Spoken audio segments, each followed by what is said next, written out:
The 50 names on this list are of people suspected of being guards at the Auschwitz concentration camp. None of them have ever been tried. But the official German agency hunting Nazi fugitives wants to change that. In the eyes of Chief Investigator Kurt Schrimm, it's never too late to bring Nazi criminals to justice. For me personally, it is still meaningful.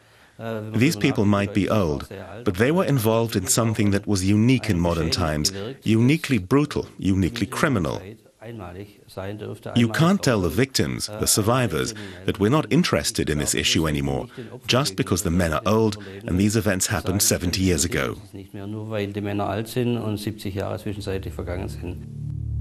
Auschwitz, a name that will be forever remembered in infamy, home to the largest extermination camp in the Nazi Empire, where over 1 million men, women and children were murdered between 1942 and 1945. The Frankfurt Auschwitz trials in the 1960s saw just 21 former camp staff jailed. The majority of the guards responsible never faced justice. They used to say that guards could only be found complicit if they were involved in an act that caused the death of an inmate. For example, the inmate who was taken to the gas chamber by the accused guard. Then there's the guard, the most glaring case, who turned on the gas tap. Schrimm and his team were unrelenting in their efforts to prosecute former concentration camp guard John Demjanjuk, a landmark case. The trial was the first time a non-German was charged by Germany with Nazi war crimes. What also distinguished the case was the accused being convicted without evidence of any concrete action. The court in Munich judged Demjanjuk to have been a guard at the Sobibor death camp in occupied Poland. He was found guilty on 28,000 counts of accessory to murder. The Ukrainian was sentenced to 5 years in jail, but died in March 2012 before his appeal had been heard, and the verdict could not be confirmed by Germany's Supreme Court. Kurt Schrimm and his fellow Nazi hunters see the initial court ruling as sufficient confirmation. They are now planning to prosecute 50 Auschwitz guards.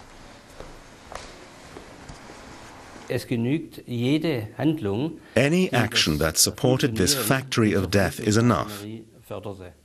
Let's take another example. A guard who manned a watchtower and prevented a prisoner from escaping is complicit. If the prisoner had been able to escape, he wouldn't have been killed. Kurt Gutmann is glad to see that the culprits are still being brought to justice. He was among the joint plaintiffs in the Demjanjuk trial. Gutmann, whose mother and brother were murdered in the Sobibor concentration camp, was in the courtroom when Demjanjuk was sentenced. Further prosecutions of camp guards, he says, are important for the survivors and the families of victims. It means satisfaction, to see something being done, to see the dead are not forgotten, to see people hunting the perpetrators even when they're extremely old. Kurt Gutmann travelled from Berlin to Munich several times to attend the Demjanjuk trial. What made it all the more testing for him was the defendant's refusal to testify.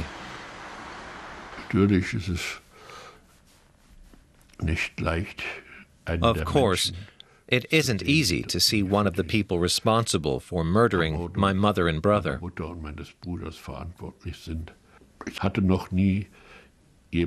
He was the first person I ever saw who was directly responsible for it. The indifference he showed was deeply upsetting for me. It is because of people like Kurt Gutmann that Kurt Schrimm and his team continue to scour the archives. Even now, 70 years after the Nazi regime, they are busy preparing new cases. and are not daunted by the odds against them. To be honest about it, the chances of a guilty sentence are certainly not very great. These people are around 90 years old now. At that age, an individual can suddenly become unfit to face trial or die before the ruling. Of the 50 people we're now investigating, many will not live to be sentenced.